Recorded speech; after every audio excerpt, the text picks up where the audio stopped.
তরুণ, ক্রমাগত তোমার যে ভোটের যে প্রচার ছিল তাতে তুমি বারংবার বলে এসছো যে আমার লড়াইয়ের অপোনেন্ট হচ্ছে অদিতি মুন্সি, তাকে আমি সম্মান করি, শ্রদ্ধা করি, তিনি বিধায়িকা, কিন্তু নেপথ্যে থেকে পুরো কাজটা চালাচ্ছে হচ্ছে দেবরাজ। তোমার বক্তব্যে বারবার করে সেখানে 1, 2, 3, 4 করে নানান ক্রিমিনাল এবং দুষ্কৃতীর নাম উঠে এসছে। আজকে একজনের মৃত্যু হয়েছে, আমরা তার সঙ্গে সমব্যথী, তার পরিবারের সঙ্গে, কিন্তু যে অভিযোগ আসছে সেটাকে কিভাবে দেখবে তুমি? আমার প্রচারের প্রধান স্টেটমেন্টটাই ছিল তোলাবাজ থাকবে না। জেতার পর ফার্স্ট স্টেটমেন্ট ছিল আমার, কোনো তোলাবাজ থাকবে না, কোনো নতুন তোলাবাজ জন্মাবে না। রাজারহাট গোপালপুরে এখনও পর্যন্ত বেশ কয়েকটা অ্যারেস্ট হয়েছে, একদিন আটক, দুদিন আটক এরকমও হয়েছে। তার মধ্যে শুধুমাত্র যে তৃণমূলের লোক আছে তা কিন্তু নয়।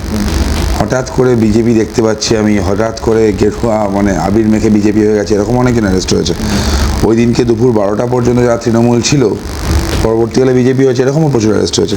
আমি সঞ্জয় দাসকে নিয়ে বলা উচিত, দেখো he was not a saint, Sanjay Das মহান কোনো ছিল না, দেবদূত কেউ ছিল না, মারা গেছে। ওনার পরিবারের জন্য আমার কষ্ট হচ্ছে। পরিবারটা নিজে মরে গিয়ে হয়তো পরিবারটাকে বাঁচালেন, পরিবারটার জন্য খারাপ লাগছে। আর আদারওয়াইজ হু ওয়াজ সঞ্জয় দাস? 18 নম্বর ওয়ার্ডের ত্রাসের নাম সঞ্জয় দাস।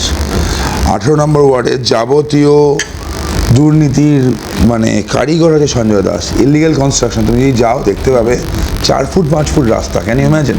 4 ফুট 5 ফুট রাস্তায় 5 তলা 6 তলা 7 তলা বিল্ডিং দাঁড়িয়ে আছে, জোর জবরদস্তি করানো হয়েছে। গ্র্যান্টগুলোকে মিসইউজ করা হয়েছে।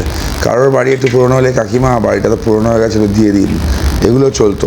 থ্রেট চলতো, বিজেপির কোনো কার্যকরতা বেরোতে পারতো না, ভোটের সময় প্রচার করতে পারেনি, আমাদের পোস্টার ব্যানার ছেঁড়া হয়েছে এই সঞ্জয় দাস। তবে গল্পটা এত সোজা নয়। আমি তো চাই সঞ্জয় দাসের এই আত্মহত্যার সবথেকে বড় লেভেলের কিছু তদন্ত হোক। সিবিআই হলে সিবিআই, সিআইডি হলে সিআইডি। তুমি কি আত্মহত্যা মানছো না? এই স্টাইল তো দেবাশিস, তুমি তো প্রথম প্যানেল করছি না, তুমি কি এই স্টাইলটা দেখোনি? এই গলায় ঝুলে যাওয়াটা, এটা ইজ ইট নিউ? তৃণমূলের মার্ডারের অনেক পুরনো স্টাইল হচ্ছে এইটা, ঝুলিয়ে দেওয়া। সঞ্জয় দাস ঝুললে কার লাভ? তুমি ক্রোনোলজি বোঝো। চিন্টু গ্রেপ্তার হলো, কে চিন্টু ছিল? চিন্টু হচ্ছে সেই প্রমোটারকে মেরেছিল, মনে হয় দেবরাজ 25 লাখ টাকা চেয়েছে, চিন্টু গ্রেফতার হলো। চিন্টু গ্রেফতার হওয়ার পর, এর নামই কি ননি? না ননি আরেকটা। আচ্ছা। তারপর ননি গ্রেফতার হলো। ননি গ্রেফতার হওয়ার পর রাখাল গ্রেফতার হলো। 6 নম্বর ওয়ার্ড, এগুলো দেবরাজের হ্যান্ড সব কটা। সঞ্জয় দাস আজ নয় কালকে গ্রেফতার হতো, এক্সটর্শন কেসে হতোই। অনেক কটা মামলাও তার নয় পেন্ডিং। লোকের বাড়ি ছিনিয়ে নিয়েছে, ছিনিয়ে তাকে ওদের টাকা দেয়নি, এরকমভাবে প্রমোটিং করেছে। সে বুঝতে পেরেছিল গ্রেপ্তার হতে পারে। এবার এদের গ্রেপ্তার হওয়ার সাথে সাথে কালকে একটা ইম্পর্টেন্ট জিনিস হয়েছে। দেবরাজের কলকাতা হাইকোর্টে মামলাটা কোনো রক্ষা কবচ পায়নি, বলে not to take any coercive steps, কোনো এন্ট্রি অর্ডার পায়নি। 18 জুন মামলাটা, আবার 19 জুন আমার মামলাটা আছে। তো পুলিশকে রিপোর্ট ফাইল করতে বলেছে। তো এর মধ্যে সঞ্জয় দাসের সরে যাওয়াটা কার লাভ হতে পারে? সঞ্জয় দাস যদি না থাকে তো কার লাভ হতে পারে? দেবরাজকে নিয়ে আমি কি বলবো? আমি তো ওকে চোরকে চোর বলি, চোরকে চোর বলাই উচিত। আমি অদিতি দেবীকে ভালো বলে আসতাম, বাট চুরির সাথী তিনিও তো ছিলেন, প্রপার্টি তো তার নামেও ছিল, তার নামেও প্রপার্টি বিক্রি হয়েছে। এবার এই দেবরাজের কথা যদি আমি বলি, কালকে কল্যাণ বন্দ্যোপাধ্যায়, সে নিশ্চয়ই বিক্ষুব্ধ তৃণমূল নন। ভাই বলার সময় বলতে পারে তৃণমূল XYZ বলছে, একটা লম্বা পোস্ট করেছে এক্সে, দেখেছে নিশ্চয়ই। দেবরাজকে রীতিমতো দুর্নীতিবাজ বা দুর্নীতির সাথে যুক্ত তিনি বলেছেন। তো সেরকম লোক, দলের লোক জানতো না দেবরাজ চোর? আজকে যে মনে হলো, অভিষেক বন্দ্যোপাধ্যায়ের রাইট হ্যান্ড, অভিষেক বন্দ্যোপাধ্যায়ের নর্থ 24 পরগনাস কন্ট্রোল করতে যে লোকটা, তার নাম দেবরাজ চক্রবর্তী। কিন্তু তুমি চোর বলে তো ছোট করছো। তুমি যা বলছো তাতে তো ডাকাতি, এক্সটর্শন, ছিনিয়ে নেওয়া।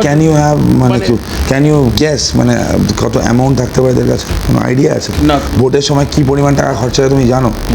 প্রত্যেকটা এক একটা এলাকায়, একটা ছোটো ছোটো অফিসে দেবরাজ 25 লাখ 27 লাখ করে টাকা দিয়েছে।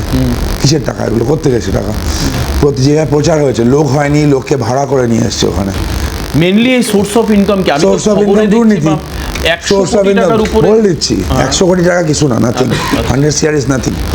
সোর্স অফ ইনকাম হচ্ছে সিন্ডিকেট, সোর্স অফ ইনকাম হচ্ছে illegal construction, source of income হচ্ছে চাকরি বিক্রি, সোর্স অফ ইনকাম হচ্ছে কয়লা, বালি, গরু। আচ্ছা, তুমি কি মনে করো অভিষেক বন্দ্যোপাধ্যায় রাইট হ্যান্ড বা খুব ক্লোজেস্ট দেবরাজ? হ্যাঁ, নর্থ 24 পরগনা কন্ট্রোল করতো। আচ্ছা। যে কয়লা বালির গাড়িগুলো ওদিক থেকে ঢুকতো, সিন্ডিকেটে ঢুকতো, ওখানে ঢুকতো। তাপস চ্যাটার্জি আর দেবরাজ, দেখো ওইদিকে একটা কথা প্রচলিত আছে জানো তো বিএমসি এলাকায়, যে বিএমসির প্ল্যান লাগবে না টিএমসির প্ল্যান লাগবে। আচ্ছা। টিএমসির প্ল্যানটা কি, এগুলো ডি প্ল্যান বলা হতো। এই ডি প্ল্যানগুলোকে দেবরাজ চক্রবর্তী, তাপস চ্যাটার্জি এরা করতো। তাপস চ্যাটার্জি যখন রাজারহাট গোপালপুর মিউনিসিপ্যালিটি ছিল ওই সময়কার চেয়ারম্যান ছিল, সেই সময়কার সাইন হওয়া প্ল্যান আজও বেরোয়। আচ্ছা। আর মানে কদিন আগে পর্যন্ত বেরোতো, সেখান থেকে বিল্ডিংও হয়ে যেত। পুরো একটা কমপ্লিট সিন্ডিকেট, একটা কমপ্লিট নেক্সাস, কোটি কোটি টাকা উঠতো এখান থেকে। এবার এই চোরগুলোর কথা কেউ জানতো না, সবাই জানতো। 25-75 ভাগ হতো, কিন্তু আমি জানি না। পার্ক, আমি বলছি পূর্ণেন্দু বসু, আমার সাথে রাজনৈতিক বিরোধিতা থাকতে পারে, আছে বিরোধিতা, পূর্ণেন্দু বসুটা পার্ক উদ্বোধন করেছিল, সেই পার্কটাকে প্রমোটিং করে দিয়েছে। পুকুরগুলো এলাকার আর নেই, পুকুরগুলো তো প্রমোটিং হয়ে গেছে। মানে মানে তো পুরো মানে জিও লোকেশন অদল বদল হয়ে লোকেশন বরবাদ করে দিয়েছে, ইকোসিস্টেম বরবাদ করে দিয়েছে, জাস্ট ফর মানি। পাহাড় কিনেছিল একটা, কালিম্পং একটা পাহাড় কিনেছিল, যেটা তোমার কি আমি মনে বলেছি। হয় এই ঘটনাগুলো মমতা ব্যানার্জি জানতো? অবশ্যই জানতাম। ওয়েস্ট বেঙ্গলের পোর্টাল থেকে যদি আমি কাগজগুলো অফিসিয়াল পোর্টাল থেকে, সাধারণ তরুণজয়ী তিওয়ারি যদি ভোটের আগে বের করতে পারে, রাজ্যের মুখ্যমন্ত্রী জানতেন না? যে ল্যান্ড ডিপার্টমেন্ট তো মুখ্যমন্ত্রীর কাছেই ছিল, ল্যান্ড ডিপার্টমেন্টের এমআইসি তো মুখ্যমন্ত্রীর কাছে ছিল, মুখ্যমন্ত্রী জানতেন না? নিশ্চয়ই জানতেন।